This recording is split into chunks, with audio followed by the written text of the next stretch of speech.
25 मुल्कों के intelligence chiefs आए हुए थे और साथ में G20 की मीटिंग भी थी, कुछ 40 एक फॉरेन मिनिस्टर्स आए हुए थे। ये चाइना को आप क्या डरा रहे हैं? चाइना को क्या पैगाम देना चाहते हैं? चीजें लोग मानने लगे हैं कि भाई अगर जितना इंडिया बढ़ेगा उतना वर्ल्ड में पीस बढ़ेगी। This is what the world is kind of acknowledging now. और चीमा साहब, चाइना को really is in a crunch when it comes to diplomatic clout and power. Base China है, जिसे वो क्या कहते हैं, निशाना जो है वो चाइना है, इंडिया तो बहाना है, ये भी कई लोगों ने कहा। सो ये जो on the contrary, if you will find it, so India has got a centre stage in international. तो में जरा गर्मी इस वजह से आ गई कि ये जो इंडिया के बॉर्डर पे बार बार कर रहा है चाइना, मतलब 62 के बाद इतनी एग्रेसिव बिहेवियर चाइना का ऑन द बॉर्डर कई सालों के बाद नजर आ रहा है ना। ये तो असल में चाइना को पसीने आ रहे हैं, ऐसा मुझे ख्याल है, क्योंकि जाहिर है कि चाइना और इंडिया का 36 का आंकड़ा चल रहा है और हमारे साथ तो ऐसा कोई प्रॉब्लम है ही नहीं। तो इस वजह से मेरे ख्याल है कि जो सबसे ज्यादा इंडिया वेपन्स ले रहा है या किसी किस्म से भी अपनी फौज को या अपने डिफेंस सिस्टम को स्ट्रॉन्ग कर रहा है, उससे खतरा। जय हिंद दोस्तों, हाल ही में भारत की अध्यक्षता में G20 की बैठक संपन्न हुई है, जिसमें G20 के खुफिया अधिकारियों के द्वारा भारत के पक्ष में और चीन के खिलाफ एक विशेष प्रस्ताव पारित हुआ है, जो कि भारत की एक कूटनीतिक जीत है। आइए इस रिपोर्ट पर आगे की चर्चा सुनते हैं। ये में पता चला है कि 25 मुल्कों के इंटेलिजेंस चीफ्स आए हुए थे और साथ में G20 की मीटिंग भी थी, कुछ 40 एक फॉरेन मिनिस्टर्स आए हुए थे। ये चाइना को आप क्या डरा रहे हैं? चाइना को क्या पैगाम देना चाहते हैं? चीजें लोग मानने लगे हैं कि भाई अगर जितना इंडिया बढ़ेगा उतना वर्ल्ड में पीस बढ़ेगी। This is what the world is kind of acknowledging now. और चीमा साहब, चाइना को really is in a crunch when it comes to diplomatic clout and power. Sumit भाई, actually at the end of the day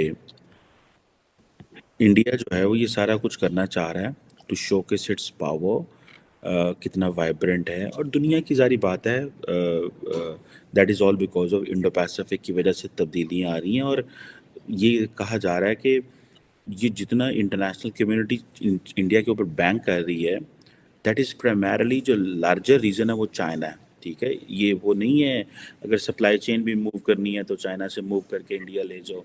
so obviously the जो base China है, जिसे वो क्या कहते हैं, निशाना जो है वो चाइना है, इंडिया तो बहाना है, ये भी कई लोगों ने कहा। सो ये जो on the contrary, if you will find it, so India has got a centre stage in international politics and particularly in this Indo Pacific region. China को क्या मैसेज दिया इंडिया ने economically?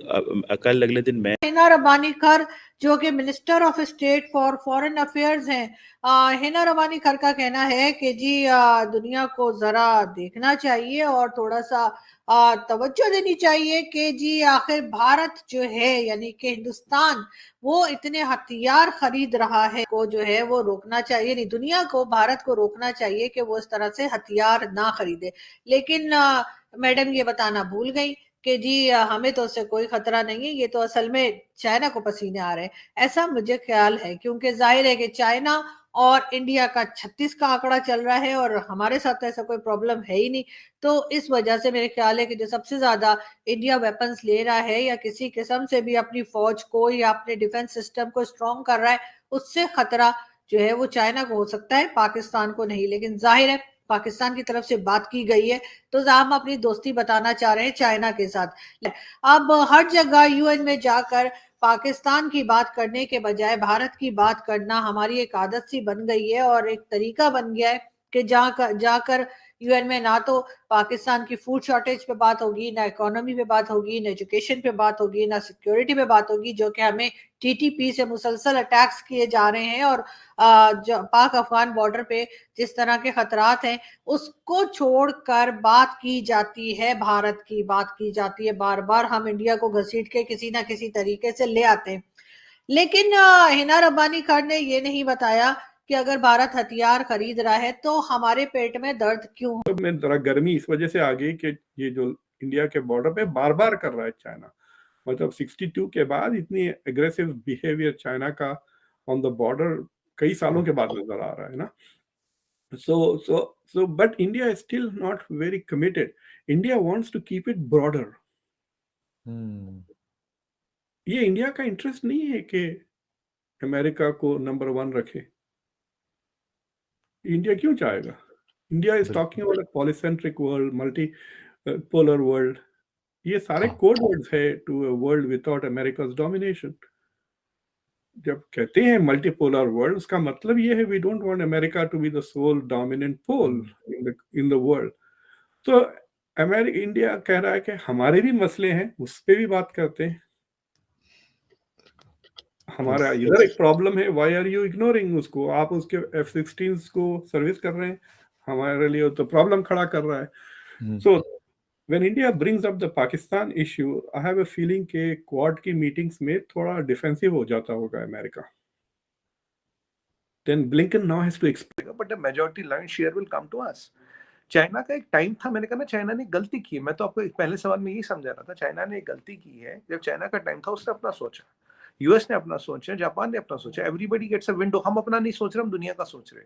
We are talking of the global south, we are talking, देखिए चीमा साहब, केवल 10% कंट्रियां भी ऐसी नहीं है जिसका $10,000 से ऊपर पर कैपिटा इनकम है, करेक्ट? तो वो जो 90% कंट्रियां है, उनकी दिक्कत, उनकी समस्या सोचना। आपको पता 19 अफ्रीकन कंट्रियां हमारे पास आई स्ट्रक्चर कराने के लिए। दवाई हम देते हैं, हथियार हम देते हैं, सैटेलाइट उनका हम लॉन्च करते हैं, एजुकेशन दे रहे, यूपीआई दे रहे, बीम दे रहे, उनके रुपये को ट्रेड करा रहे। यूपीआई 18 कंट्रियों में जा रहा, 12 के साथ एमओयू हो गया 30। आपको बताओ, rupaya is traded in 34 countries, soon it will reach to 72 countries. Italian prime minister कह रहा है रुपये में ट्रेड करो आज। इटालियन में, Italians are ready, Spain, Spanish are ready, half of Europe is ready, 80% of Europe is ready to trade in rupaya. ये आज की हकीकत है। GCC is talking of trade in rupaya. UAE के साथ तो बात हो ही रही है। तो यहाँ चाइना कहाँ से आ गया? चाइना ने अपनी जो औकात है वो दुनिया को दिखा दी। China is not a trustable partner, the world knows. China की economy is a fiasco, is a black box, nobody knows what is happening inside. World is finding a risk to deal with China. इसीलिए जब China से, अब मैं decoupling तो कहीं कहूंगा, जब मैं फ्रेंडली ऑफशोरिंग की बात करूंगा, मैं इंडिया की बात करूंगा। भारत से खतरा है चाइना को, और चाइना ने आके हमें कहा होगा कि जी जाओ जाओ जाके ऐसे बोल दो, और बस जी ये सुनते ही जो है ना रब्बानी खर उठी और उन्होंने जाकर बात की और ये कहा कि जी भारत हथियार खरीद रहा है। और वो साफ साफ वो ये तो कह नहीं सकती थी कि जी इस वजह से चाइना जो है वह उसकी हालत खराब हो रही है या चाइना जो है वो भागा भागा फिर रहा है। तो जाहिर है क्योंकि चाइना हमारा दोस्त है, जैसे हम कहते ही हैं, समंदर से गहरा, आसमानों से ऊंचा, पहाड़ों से ऊंचा, पता नहीं कौन सा दोस्त है जो कि हम उससे थोड़े बहुत पैसे भी लेते हैं और दे भी देता है अक्सर। अभी भी रिसेंटली आपने देखा ही $700 मिलियन चाइना की तरफ से पाकिस्तान को मिले, और आईएमएफ वाला लोन जो है वो अभी तक नहीं आया है। मेरा ख्याल है पैदल आ रहा है, इसलिए कि उसका अभी तक इंतजार हो रहा है, पहुंचा नहीं है। आईएमएफ ने अभी तक ग्रीन सिग्नल नहीं दिखाया है।